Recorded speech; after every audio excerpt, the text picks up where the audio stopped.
नमस्कार साथियों, आप देख रहे हैं बुंदेलखंड फास्ट ब्रेकिंग और आइए नजर डालते हैं आज की इस खास खबर पर। झांसी में महाशिवरात्रि के अवसर पर शिव भक्तों का सैलाब उमड़ पड़ा। शहर भर में भव्य शिव बारातें निकाली गई, जिसमें भगवान शिव के साथ श्री राम और अन्य देवी देवताओं के स्वरूप भी शामिल थे। श्रद्धालुओं की भारी भीड़ को देखते हुए पुलिस ने कड़े सुरक्षा इंतजाम किए थे और ड्रोन कैमरों की मदद से पूरे आयोजन पर नजर रखी गई थी। महाशिवरात्रि के अवसर पर झांसी में श्रद्धा और भक्ति का अनोखा नजारा देखने को मिला। मुख्य शोभा यात्रा मुरली मनोहर मंदिर से मड़िया महादेव मंदिर तक निकाली गई, जो बड़ा बाजार सहित शहर के प्रमुख मार्गों से होकर गुजरी। भक्तों ने इस दौरान भगवान भोलेनाथ की भव्य आरती की और जल अभिषेक किया। शहर भर में जगह जगह भंडारों का आयोजन किया गया, जिसमें श्रद्धालुओं ने प्रसाद ग्रहण किया। खास तौर पर झांसी के नंदनपुरा में भी भंडारे का आयोजन किया गया, जहां सैकड़ों भक्तों ने प्रसाद ग्रहण कर महाशिवरात्रि का आनंद लिया। श्रद्धालुओं की भारी भीड़ को देखते हुए सुरक्षा के कड़े इंतजाम किए गए थे। पुलिस बल पूरी तरह से मुस्तैद रहा और ड्रोन कैमरे की मदद से पूरे आयोजन पर पैनी नजर रखी गई थी, ताकि किसी भी प्रकार की अप्रिय घटना को रोका जा सके।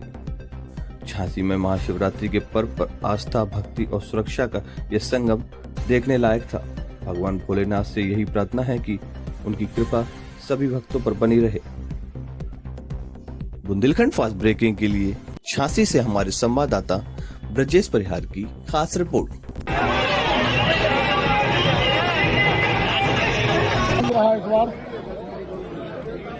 जैसा पुराणों में शिव बारात का उल्लेख है, वैसे ही आनंद आज झांसी में। ये झांसी के जन जन के मन की बारात है।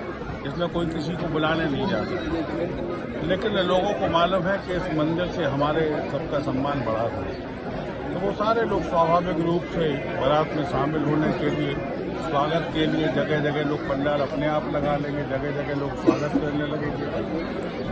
इस बारात में जैसा उल्लेख है ना पुराणों में कि दूल्हे भी थे, गंदे भी थे, सिर वाले भी थे, बिना सिर वाले भी थे, भूत भी थे,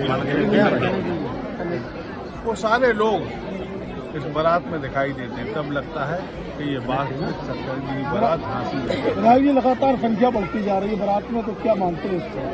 देखिए, 2006 का संघर्ष की चर्चा समाज में होती है कि 2006 में क्या इसके लिए रणनीति बनी थी, तो उसमें बहुत सारे हमारे मित्र थे। जब इस बारात की मंदिर की बात हुई ना, 2006 में हमको हमारे मित्र ने मंदिर दिखाया था। उन्होंने हमसे चर्चा की कि इस तरीके का एक मंदिर है तो गुसाई कालीन शिवलिंग बड़ा प्रतिष्ठित है, लेकिन वहाँ पर एक समुदाय विशेष के लोग मंदिर के अंदर ही रहते हैं। रहने तक कोई आपत्ति नहीं थी, लेकिन उसके बाद जो खान पान था, जो मांसाहार था, उसका हड्डियाँ जब फेंकी जाती थी, तब लगा कि यहाँ पर इस स्थान को ठीक होना चाहिए, अतिक्रमण से मुक्त होना चाहिए। तो उस समय हम लोगों ने प्रयास शुरू किया। तो फिर बात जो हुई कि हम इसको अतिक्रमण मुक्त कराने की क्या रूपरेखा रहेगी। तब ये हुआ कि आने वाली शिवरात्रि जो 2007 में पड़ने वाली थी, उस शिवरात्रि को हम लोग इसके मंदिर तक एक शंकर जी की बारात प्रारंभ करेंगे। सबकी सहमति हो गई, जगह जगह मीटिंगें का दौर शुरू हो गया। जब प्रशासन को पता चला कि इस तरीके की कोई बारात निकलने वाली है, सैयर गेट जाएगी।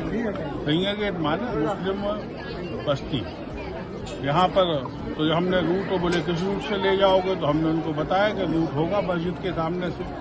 तो बोले आज़ादी के बाद तो आज तक कोई निकला नहीं इसके सामने। तो हमने कहा हम हिंदुस्तान में ही तो रह रहे, हिंदुस्तान में रहने वाले लोग कहीं से भी निकल सकते हैं। ये तो हम लोगों का परस्पर प्रेम की भावना है, तो आप हम लोग क्यों बांट रहे, आप क्यों नहीं निकलने दोगे। लेकिन प्रशासन जहाँ एक और अड़ गया, वहीं दूसरी ओर उस अल्पसंख्यक समुदाय के नेता भी अड़ने लगे कि नहीं, हमारी मरकजी मस्जिद के सामने से कोई इस तरीके का धार्मिक आयोजन या जुलूस नहीं हो सकता। तब वो तनातनी चलती रही। उस तनातनी के बाद अंत में हमको तत्कालीन सीओ ने बुलाया। उस समय हम एक सामान्य कार्यकर्ता होते थे। बुलाया तो हमको बड़ा धमकाया अपने पास बिठा लेकर। हमसे बोले कि यदि कोई सांप्रदायिक चुनाव फैला तो तेरा घर तोड़ेंगे, तो उस पर गैंगस्टर लगाएंगे। तो हमने कहा ये सबसे सस्ता सौदा यही है, तो हमारा घर पटक दो, लेकिन मंदिर खाली करा दो। इससे सस्ता कुछ हो नहीं सकता।